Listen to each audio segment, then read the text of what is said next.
Aujourd'hui, je vais vous parler des différentes phases du projet.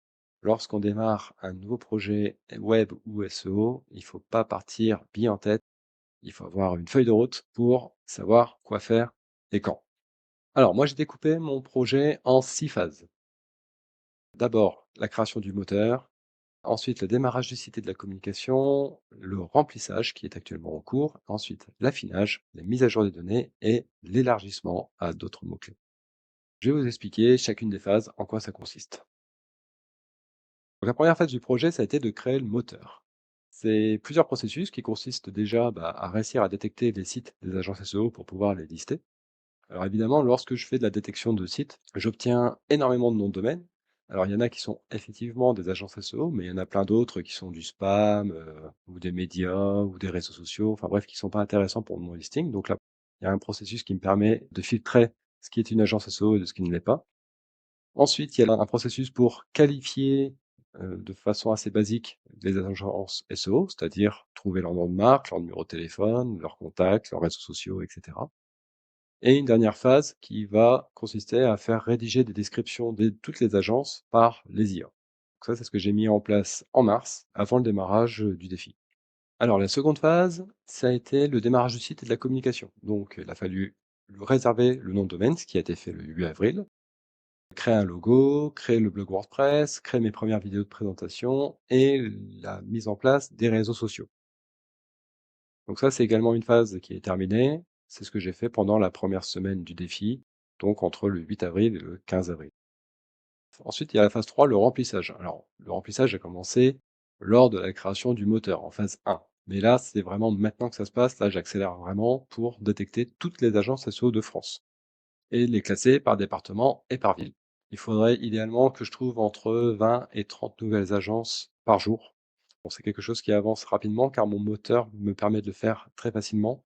Il est bien rodé maintenant et ça avance assez vite. En gros, je pense que cette phase va durer entre 2 et 3 mois, ça va dépendre du nombre d'agences totales qui existent. Ensuite, il va y avoir une quatrième phase d'affinage des données, c'est-à-dire que je vais demander aux agences de valider les informations qui les concernent. Donc ça va me permettre d'avoir les informations les plus exactes possibles. Elles vont devoir également choisir une spécialité, c'est-à-dire est-ce qu'elles sont plutôt spécialisées dans le e-commerce, plutôt dans le local, plutôt dans la référencement d'images. Chaque agence SEO va pouvoir choisir à qui elle s'adresse en particulier. On va également pouvoir prendre en compte les agences secondaires, c'est-à-dire que actuellement, je ne prends en compte que le siège social de chaque agence. Donc une agence même qui aurait 5 agences secondaires dans 5 villes, et ben pour l'instant, il n'y en a qu'une seule. Donc c'est à ce moment-là que je prendrai en compte les agences secondaires.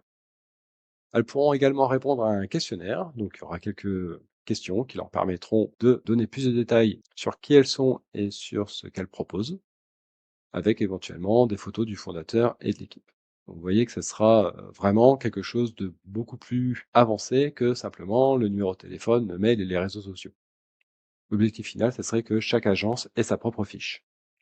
Donc la cinquième phase, ça va être la phase de mise à jour des données. Il va falloir que je crée des processus pour vérifier par exemple les numéros de téléphone, les mails, est-ce qu'ils sont toujours valables. Il va falloir aussi que j'ajoute régulièrement les nouvelles agences qui apparaissent et également malheureusement retirer des agences qui sont fermées. Donc tout ça, ça va être des processus à mettre en place. J'ai déjà des idées, elles sont pas encore développées. Je vais pas faire un développement alors que j'ai pas encore fini de remplir l'annuaire, ça aurait pas de sens. Mais c'est quelque chose qui sera mis en place à ce moment-là. Ensuite, il y aura la phase 6, l'élargissement, donc j'ai pas fait de diapo pour celle-ci, qui consistera simplement à essayer de viser des nouveaux mots-clés par la suite. Par exemple, agence géo, agence SEA, agence influenceur. Enfin bref, tous les autres métiers de la visibilité, parce que Pro de la visibilité ne traite pas seulement de SEO à terme, il va également traiter de tous les métiers de la visibilité. Et donc, il y aura de nouvelles agences à prendre en compte avec des nouvelles contraintes. Mais bon, là, c'est vraiment dans plusieurs mois, il y a encore le temps. Je vous remercie d'avoir suivi cet épisode. Dans le prochain, je répondrai à une question qui m'a été posée sur LinkedIn, à savoir que, en fait, c'est pas vraiment 100 € de budget vu que moi je travaille énormément sur ce projet-là, donc ça coûte de l'argent. Donc je répondrai à cette question, 100 € de budget, mon œil. Ça sera l'occasion de faire un petit point financier. Je vous dis à la prochaine, salut.